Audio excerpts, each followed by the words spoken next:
Good morning. Welcome to Soul of Travel. So excited to have Nikki Vargas joining us again today. She was on the first season of Soul of Travel, which was really just earlier this year, although it feels kind of like many lifetimes ago. And when I started to conceptualize this second season and really wanted to focus on voices of women, there was no hesitation in knowing that I wanted to invite you back with that perspective in mind. So thank you so much for being able to come back and be here today.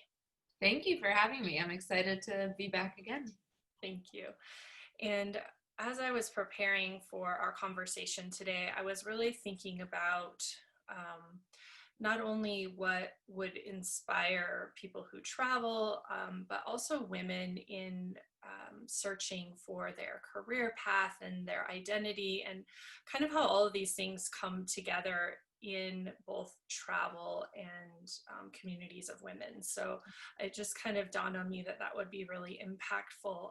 But the first thing that I really want to do is just take a little moment to celebrate the recent copy of Unearth Women, which I was so excited that this was just timing with our conversation today.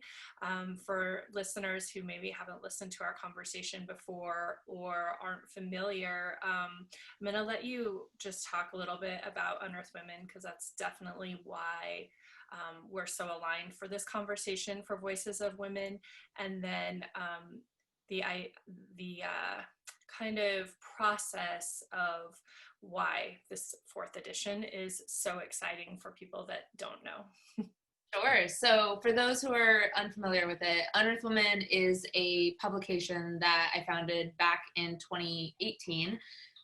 It's a travel publication that basically focuses on celebrating women and the female travel experience, but it also goes a step further and tries to point travelers in the direction of female-owned businesses around the world. Whether you're in Beirut or Buenos Aires, there's always ways that you can support women in those cities, and we want to help you do that. So the tagline, if you will, is Unearth Women is where feminism meets travel. And that's because we truly believe that travelers are uniquely positioned to support women around the world.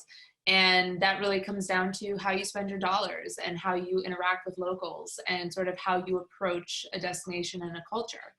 So we have a digital site where we routinely post stories and feminist city guides. And we also have a magazine. And so this magazine, which was quarterly to start, basically each issue was thematic and focused on sort of one unifying theme. So we had our consent issue, which sort of explored the concept of consent in countries around the world. We had our resilience issue, we had our power issue, and our last issue, the inclusivity issue, really to me was the one that I was the most proud of. And that's because I felt like of all the issues, this particular issue sort of embodied the mission of Unearth Women more so than anything we've done before. And that's really the mission to lift people's voices, particularly women and particularly underrepresented communities of women. And so, you know, what was so devastating about this issue is we had just finished it. It was all put together, months and months and months of photo shoots and editing and work, and freelance writers and everything went into this issue. And it was just about to go off to the printers, and everything went off the rails, which is to say our distribution company went out of business. We had to pull out of bookstores. We hit up against budget constraints, and it was devastating because it was just, we were right there. And we sort of sat on it. You know, we sat on it for a while because it was just sort of such a whiplash of like, you know, it was, we had a crazy meteoric rise out of the gate when Unearth Women started that none of us on the team anticipated. We went from an idea to suddenly a magazine that was sold in over 800 Barnes & Noble locations and bookstores around the world. And when we hit this brick wall with issue 4, it was the first time that sort of meteoric rise just nosedived. And it took a while for our company to not only recover financially, but it took a while for me and my co-founder to get to a point where we were emotionally and mentally able to put one foot in front of the other again. And that was such a long process to get to this point where it was like, okay, it's okay if the magazine is not in bookstores. It's okay if the magazine is not printed 4 times a year. It's okay if we scale back. It's okay to course correct.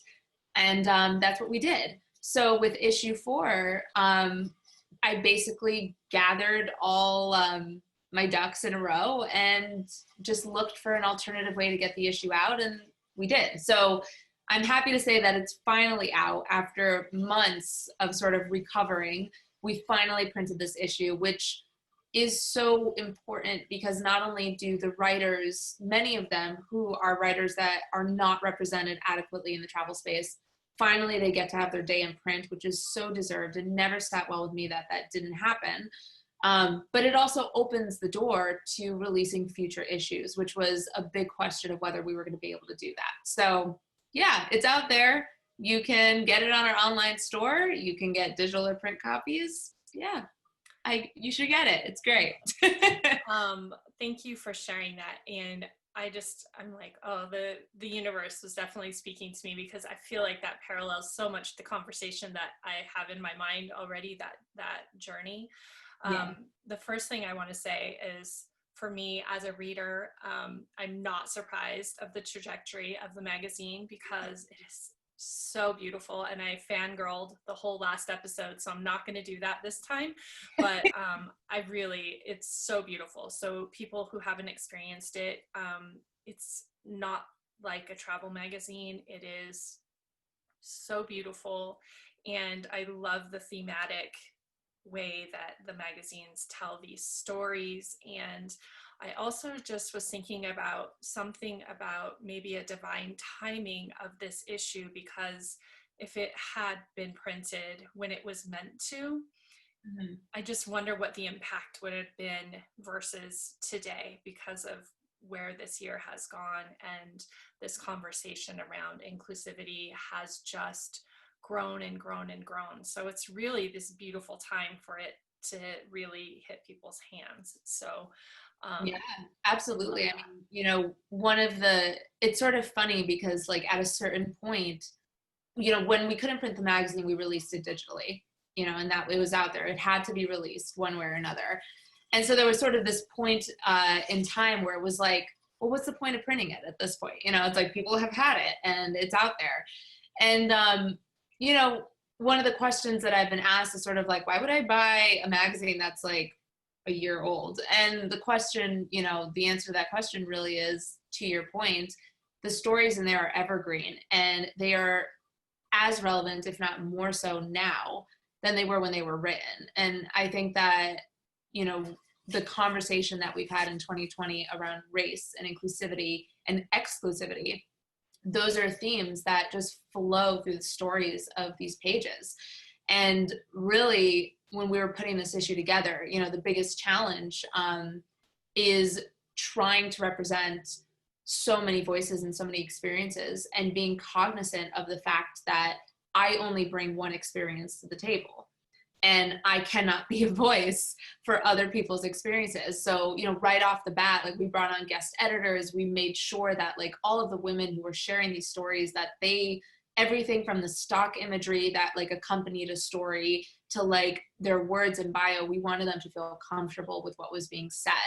And we wanted to go beyond, sort of the conversation, which is so often when it comes to inclusivity, the conversation stops with, including Black people. But we wanted to go on and include Asian people, include Muslims, include trans, include people with disabilities that no one ever talks about when it comes to travel.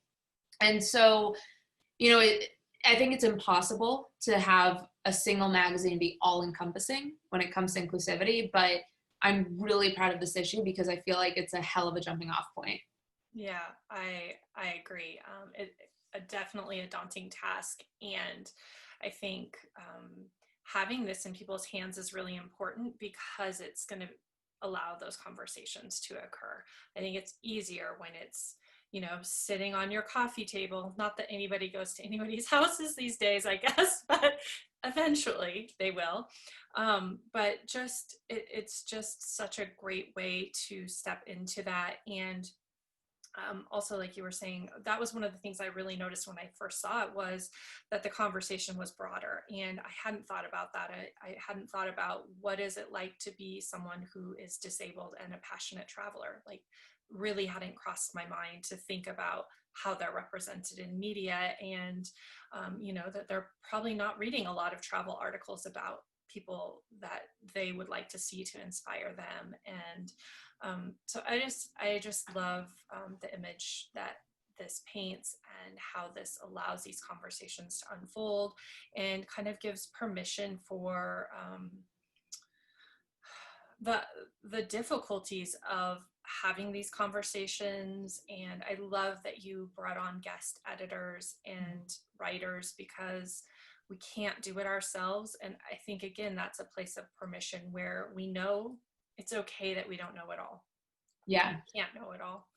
Absolutely. And, we have a book coming out in spring 2022, and the book is being published by Clarkson and Potter, which is an imprint of Penguin Random House. And this book is basically, it's going to be a comprehensive guide for traveling as a woman. And very similar to the inclusivity issue, we have contributing authors who have come on board, because the book talks about the experience of traveling from so many more, angles than even our magazine did. We're talking about traveling as a pregnant woman, traveling as someone who's going through menopause. When have you ever seen that addressed in a travel magazine? Not only, traveling as a woman of color, but traveling as a lesbian identifying woman. One of the contributing authors, she's a very well-known travel blogger who focuses on LGBTQ travel. And she writes one section that it's like, I've never thought about in my life. It's like, if you're trying to check into a hotel room and you want a single bed for you and your partner, and you're a same-sex couple, and you're in a country that's not okay with it, like, just those sort of like challenges that you don't think about when you have a different experience. And so I'm really excited about the book, because it just takes the torch lit by the magazine and by the inclusivity issue and just blows it out. And I'm just so excited for people to see it when it comes out, because it's going to really just dive into the nuances of traveling today. Because so often traveling, when people talk about traveling as women, and especially mainstream travel publications, it's always the same themes. It's like what to do with your period abroad, how to stay safe, and how to travel with an infant. It's like always the same three buckets. And like the female travel experience is so much more nuanced, and there's such a spectrum there. And so I hope that this book will sort of be one of the first times that spectrum is thoroughly addressed and those nuances are highlighted. Oh, I'm so excited. I can't even wait. I'll be looking forward to when the date when it's announced. Yes, yeah. So I think that just goes so perfectly into one idea I had is, we often set out in one direction and we come up against a wall, and we've been fighting so hard. And so this is so perfect with the print magazine, is that we're afraid to just let it go, because it's been our dream and our mission and our vision, and everything's been going that direction. And sometimes it's really the only option. And it doesn't necessarily mean that it's the end. It just means that it can't be right now. And so I think a lot of us come up against that in our career, in our personal development, in our growth, in our families. There's all these different things that cross our path that reach this end point, or just a release or surrender. And then kind of, if you love it, let it go. And if it's yours, it comes back. So I think that's something really powerful. And again, kind of allowing women to see themselves in our stories gives that permission, or that understanding or awareness that maybe they didn't have. And I would love for you in your journey to kind of take us back to where you started. I know you started your career in marketing, and kind of had this experience of where life takes you unexpectedly. And I'm going to let you go from there, sharing that part of your journey with us. Yeah, I mean, when I look back on sort of my career, given that I'm still very much in it and figuring it out, I always joke that I've been taking the scenic route because it's just so windy. I studied journalism in college. I moved to New York to try to be a journalist, and it was really hard because that was, not to date myself, but that was at the point that bloggers were sort of blowing up on the scene. Like that was like when Tabby Gevinson was like 13 years old and a Midwest kid, and all of a sudden she was invited to like the front row of Fashion Week next to Anna Wintour because of her blog. Like that was sort of like the world that I had exited into when I left college. And the big question was a journalism degree obsolete? And so when I got to New York, I couldn't break into journalism. So I was serving tables and sort of making ends meet. And I stumbled into advertising. And the way that happened was I had a woman that I was serving tables on, and we sort of struck up conversation, and she was like, send me your resume, and cut to, I was working in advertising. And that ended up being a 4-year stint of my life that was only meant to be just like a mini foray while I was finding the job that I really wanted.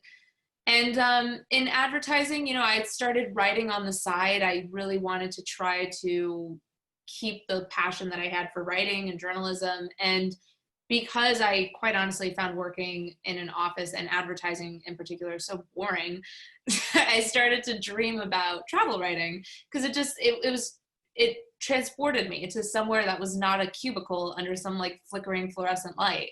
Yeah. So I started a travel blog, and I started to do all of this stuff in my free time while working in advertising. And what I didn't realize at the time was that I sort of sprouted 2 parallel career paths at that point, because I had sort of the one that paid the bills and then the passion that I hoped one day would.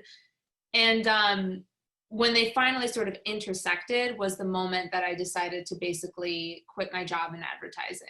And this is sort of like where I started bouncing around. Like I left to be like work at food and wine marketing because I thought I could easily like switch over to the editorial team. Very hard to do. I ended up going back to advertising. Then I ended up leaving to like, just try my luck at full-time freelance writing, which is very hard. Ended up going back to the office, but this time as a travel editor. So it's sort of like this big, just constant current of change and evolution that sort of like happened throughout my career. But the one constant I will say is, as much as I sort of moved and changed and evolved, I was always sort of having this like undercurrent of what I was passionate about, which was travel writing. And no matter what my job title was at the time, no matter what was paying the bills, this was sort of what was going on. And when I was able to finally, after years of sort of all of this transition, become a travel editor, that was the first time that my passion like aligned with what I was doing to pay the bills. And that was very exciting, because then it was no longer this sort of hidden love interest. It was the two of them coinciding, going forward together. Like I could freelance write, work on my blog, and I could still be a travel editor and pay the bills and move forward. And sort of as I grew up and sort of as that journey evolved, Unearth Women happened for a myriad of reasons. It happened really, one, because I just grew older and I was so sick of the sort of like me-centric focus of a blog. Like I'm not that interesting. Like I don't need to write like for decades about myself. So like Unearth Women was like, let me just turn the spotlight on like other women, because that's significantly more interesting to me. And also just like as I navigated the travel industry, sort of seeing the flaws, the lack of representation, the inherent sexism, like all of these things sort of fueled into Unearth Women. But yeah, it was a lot of change. I lost the track of the question because that's okay. I feel like I went on like the longest tangent. I mean, we're covering like 15 years here.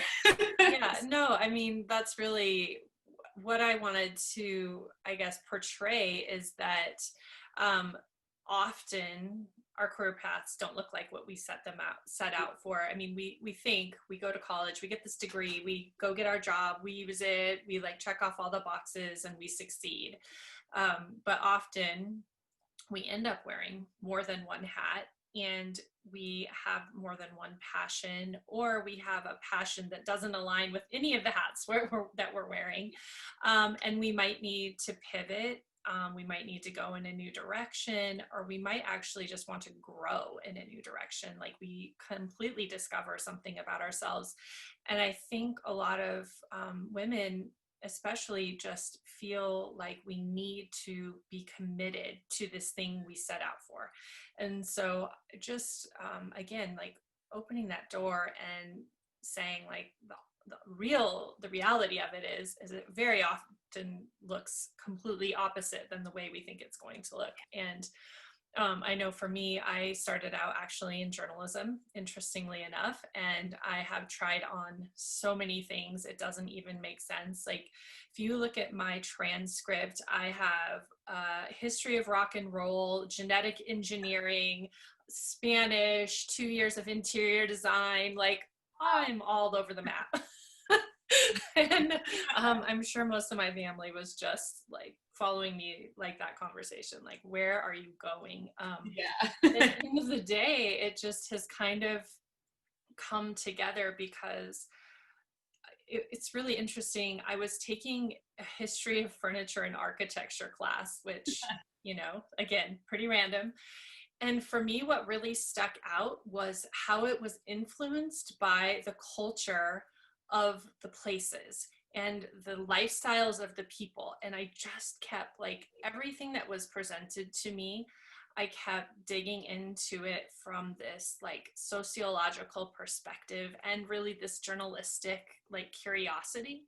Mm-hmm. And it really in the end all came together, and like I began to understand who I was. And I finally took a sociology class when I had gone to the dean of my school and said, I will graduate. I have enough classes to like have 5 degrees. I would just like to graduate with 1. And they said, you can do sociology or psychology. And I was like, well, I didn't really love the couple of psychology classes I took. I don't know what sociology is, but that's my new major.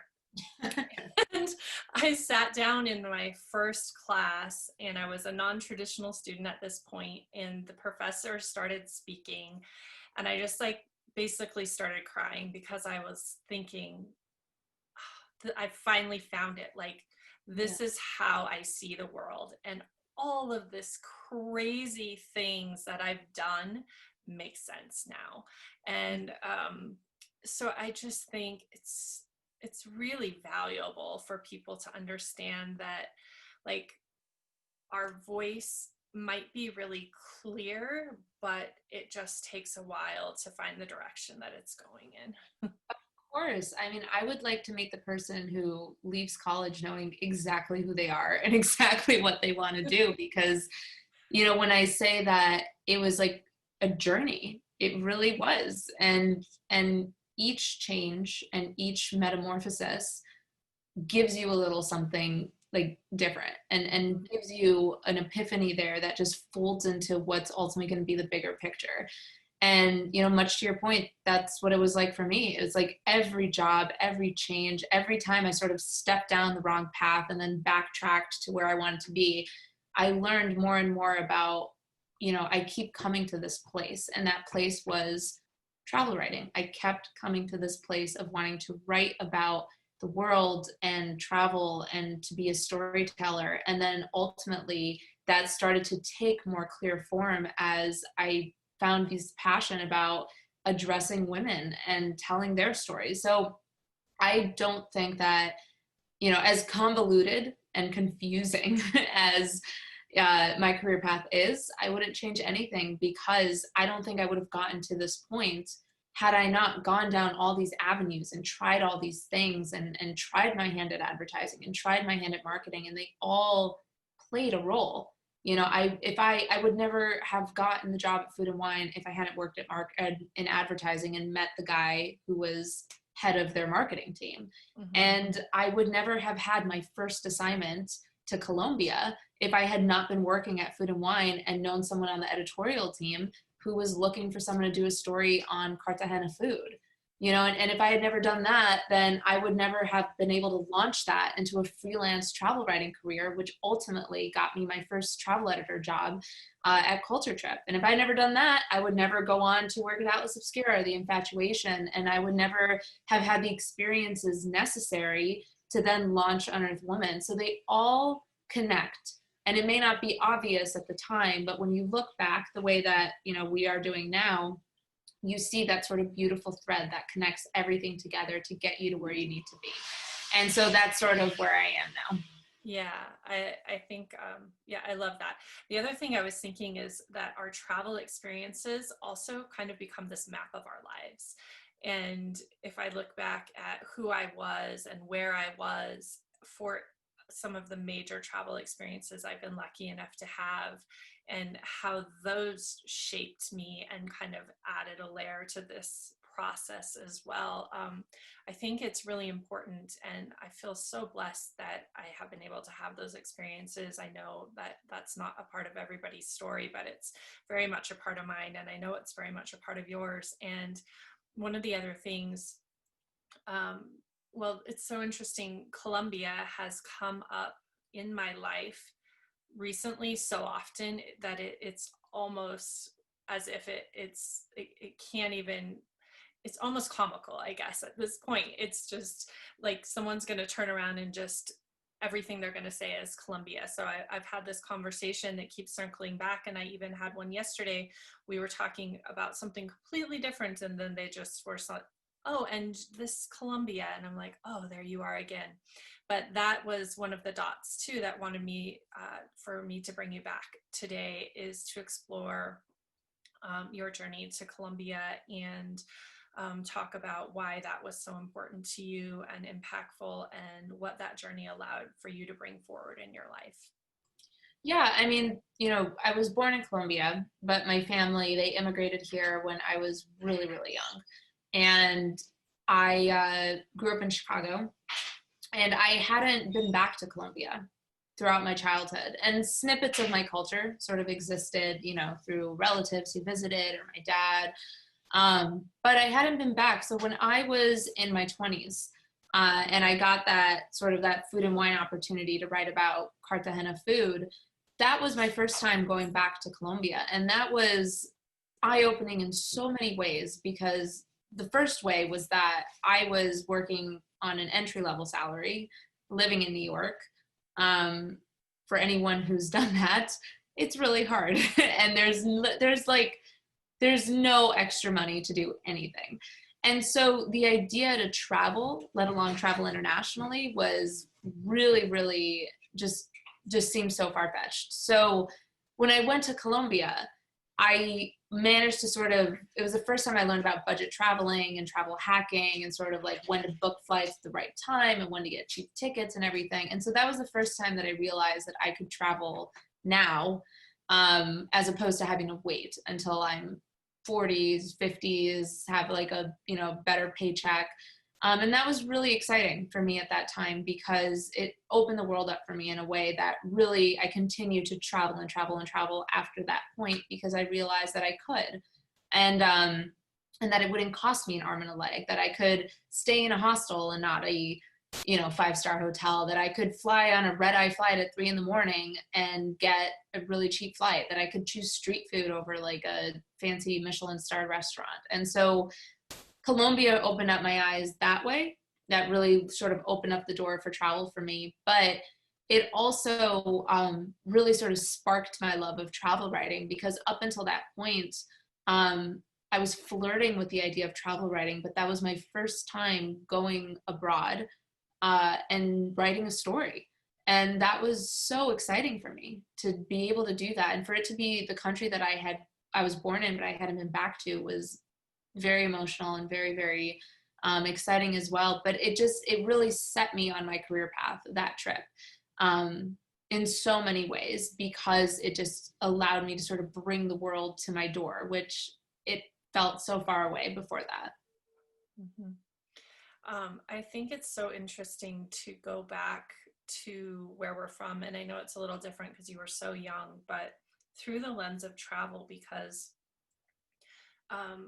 travel really is this process of storytelling. When you visit a destination, you just start to kind of unwrap it and uncover it and learn about all these different pieces. And I know for me, when I travel where I'm back home to where I'm from, which is Montana, and look at it as like this outsider, I learned so much about myself through that experience. And so I wonder what some of those moments might have been like for you, that even though you were young when you moved to the United States, there's still, like you said, these snippets of things that were a part of who you were that maybe you didn't really understand until you were there unwrapping that story.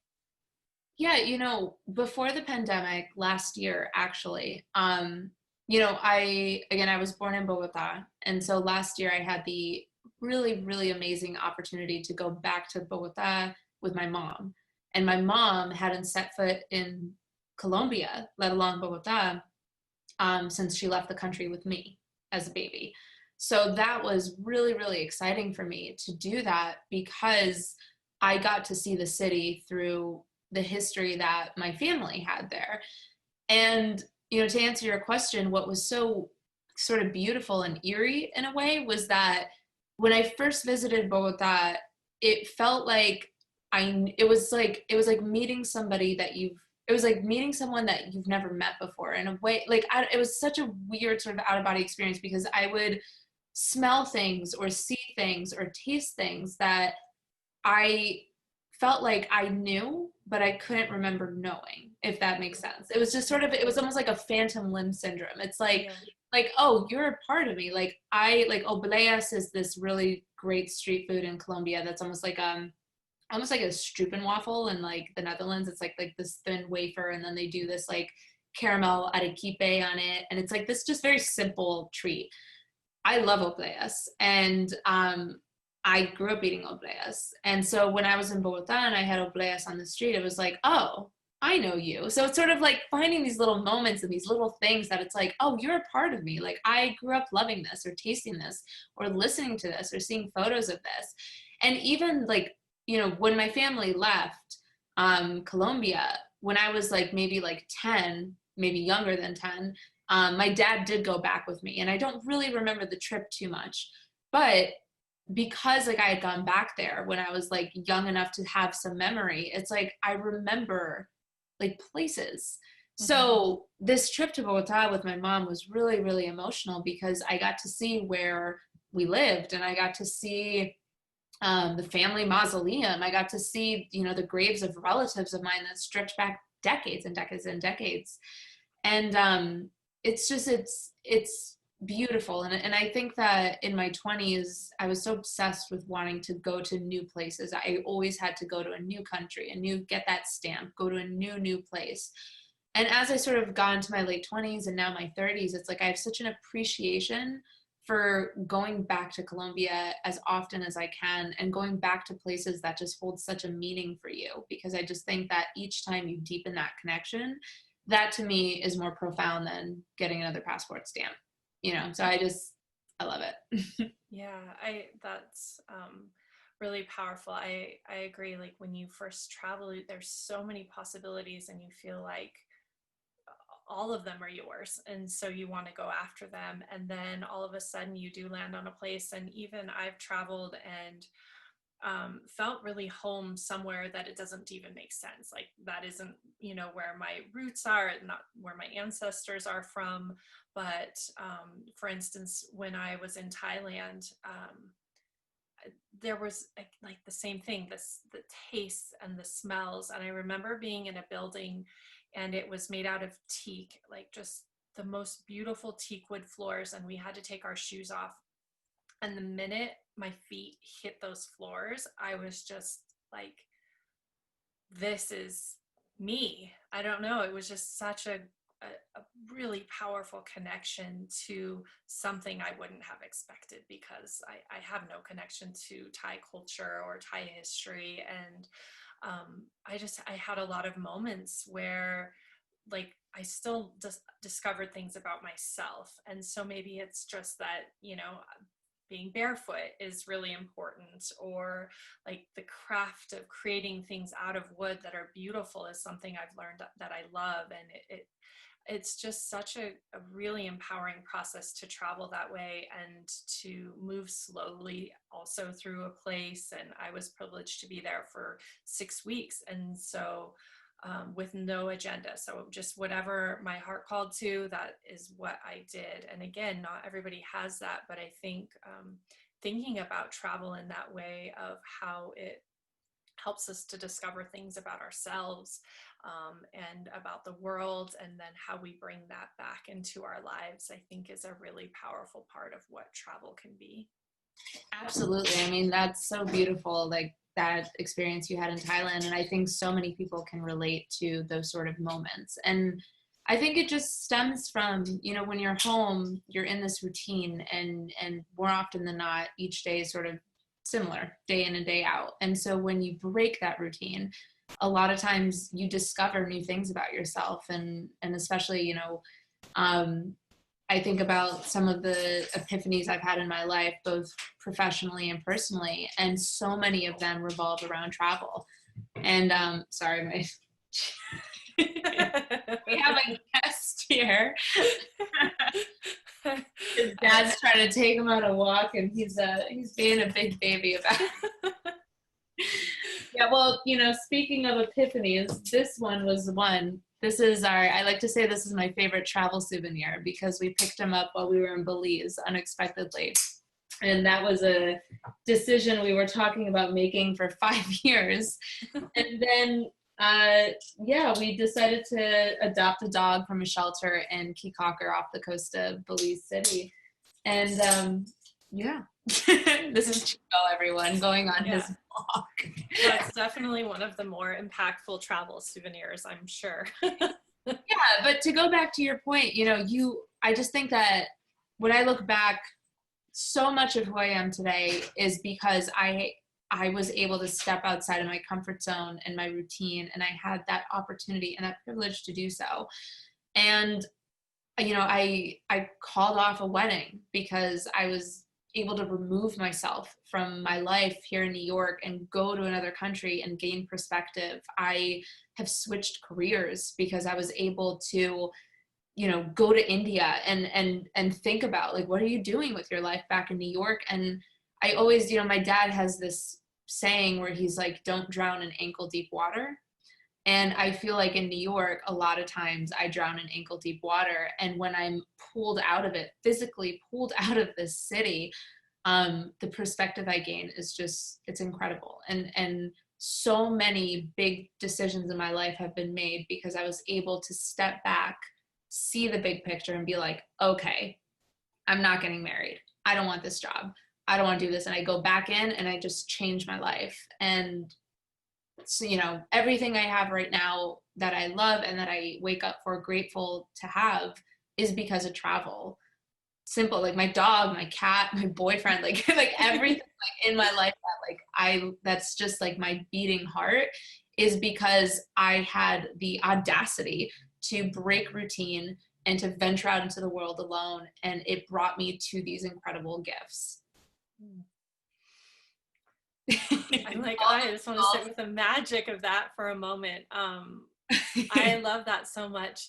When I tell people why they need to travel, it's so hard to convey that. Yeah. And I just am like, say yes. I promise it's what you need to do. Like, travel has this uncanny ability to give you what you need.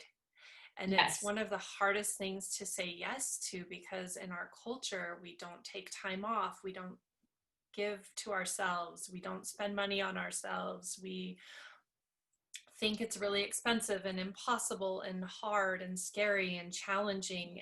And, sometimes it is a little bit of all of those things. But at the end of the day, it just should be yes. Like, the magic happens. And I know that you know that, and it's sitting in this space of creating travel experiences for women. it's really hard to justify that time and space for yourselves. And so I love that's such a beautiful example. And I have that in my life too, of like the power of that yes is Yeah, just infinite. absolutely. And I think that, when people hear this conversation, you know, it's very possible that people might be like, well, I can't say yes. I can't drop everything and go to Thailand. I can't go to Colombia. I can't. And what I like to try to tell people who think that is that it doesn't have to be international. It doesn't have to be a plane ride. It doesn't have to be on the other side of the world. The point is that you're stepping out of what you do every day and what you know. And that could be as simple as a road trip, a state away, or it could be even just a weekend getaway, whatever it is. The point is that you're breaking routine and you're giving yourself a chance to step out of your schedule and to look at your life from a different lens. And those epiphanies that I've had in my own life, sure, I've had them in places as far-flung as India and Buenos Aires, but I've also had epiphanies and perspective gained by going on a 2-hour trip upstate to a farm outside of New York. So, I just want to emphasize that it's not so much about where you're going as it is about the intention to honor yourself and to give yourself that space to look back on your life and gain perspective. And I just think that that's something that can be isolating sometimes, and that I've run into when I speak to people about travel, that it's like, oh, well, it's very wistful. I wish I could travel. I wish I could afford to travel. I wish I could. I wish I could. And especially now with the pandemic, and so many people have been laid off or furloughed, and it's even harder right now to entertain the idea of travel. So I can't emphasize enough that it doesn't have to be an exotic location. It's just the act of stepping outside of your comfort zone that gives you perspective.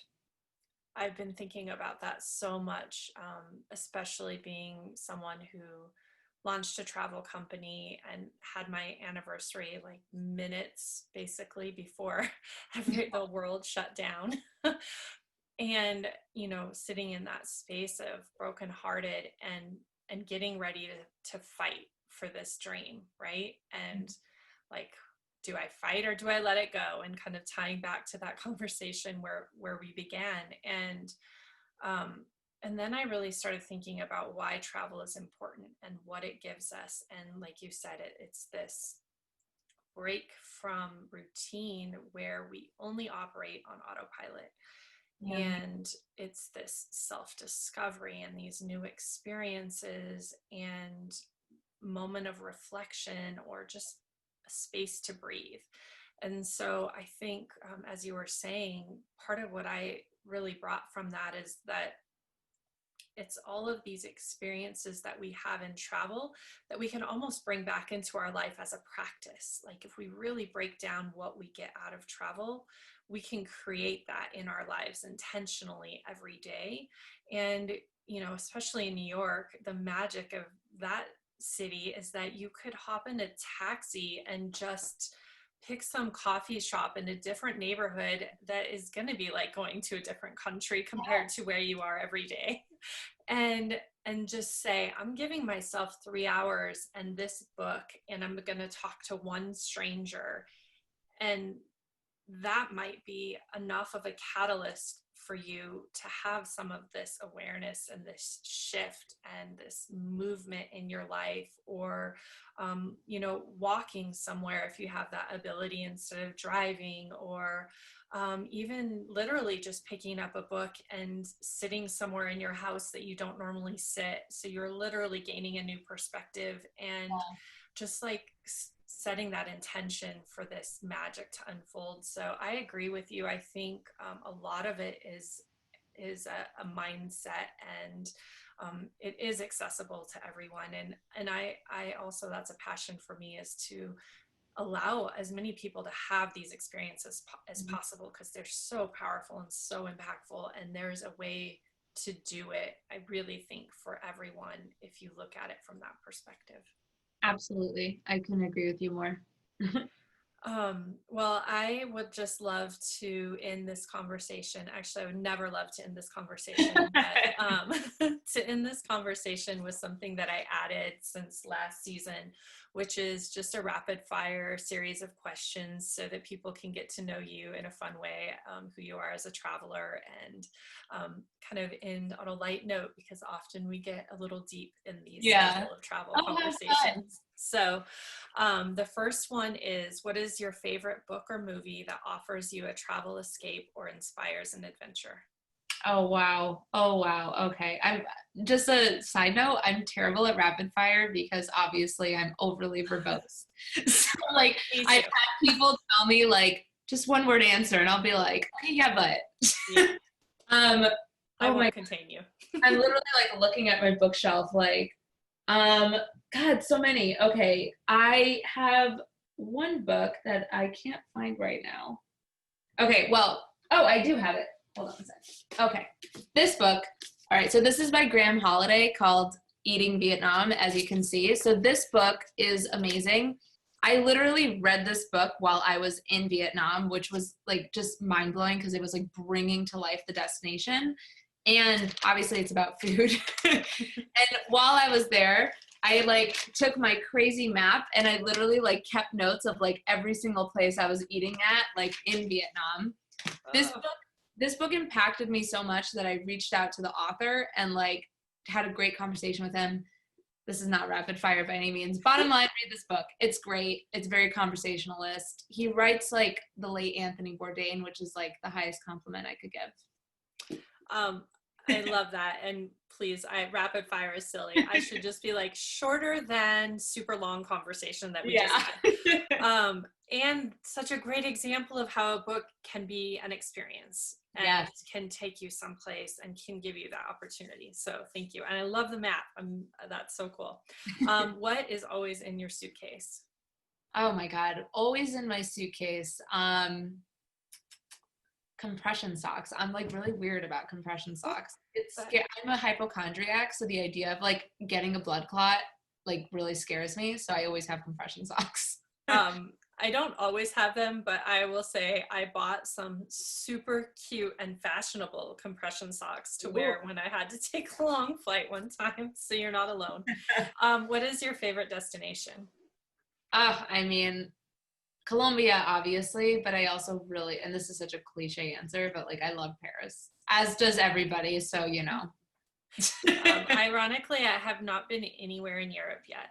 I don't know why that has never aligned, but someday. Yes. Where do you still long to visit?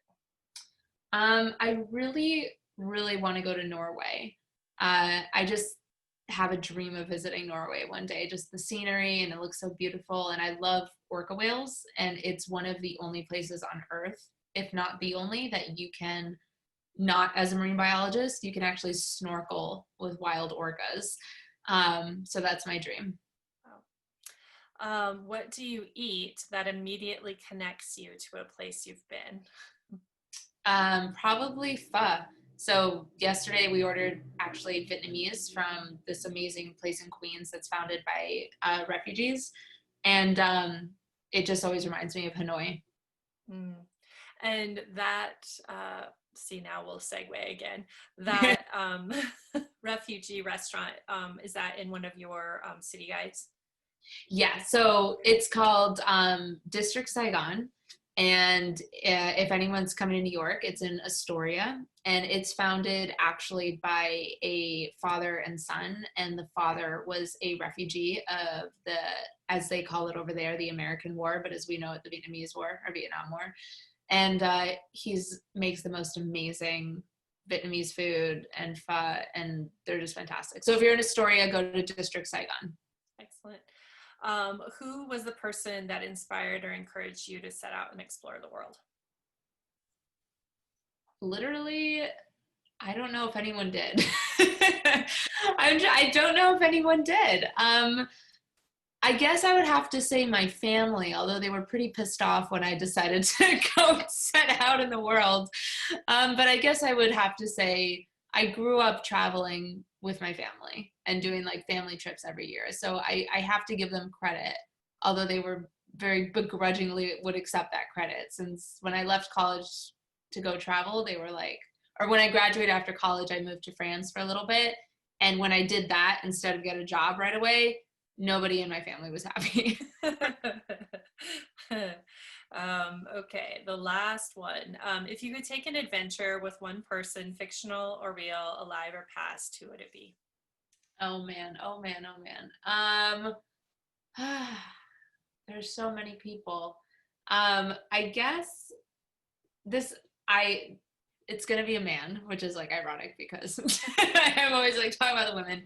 I really, really loved Anthony Bourdain, and more like I've read his books. I obviously watched all of his shows, and I just loved the way that he spoke about the world and was so raw and honest and no bullshit. And I really, really loved his writing, and so much of the way that he was able to capture a place inspired my own writing and continues to. So unfortunately that day will never happen. Not that it would have if he was still alive, but yeah, he's that would be my dream. Mm. I for some reason knew you were going to say that, and I felt the dilemma for, I don't know why that was already in my mind. And interestingly enough, a lot of the women choose men that they would be their person they would take an adventure with. I relate, like, I remember when I first started seeing his travel shows, and I just thought, like, who shows up at a place like this? Is this how we can travel? Like, how he interacted with people and place, and just who he was like, Yeah. was so amazing. Like, at first I thought, like, how is this working with him as a chef becoming travel? And then I saw an episode and I was like, oh, I get it. And I like love it so much. And I agree. I can't even imagine what the adventure on the side of the adventure on the side of the adventure would look like traveling with him. So, and the last time I was in New York, I'm really sure I followed him down the block for like a block and a half. He did. I mean, he was so tall. It's unmistakable. But a woman that I would want to travel with, that I think of it is, I really, really love Cheryl Strayed. I love her writing. I love her podcast. I love her vibe.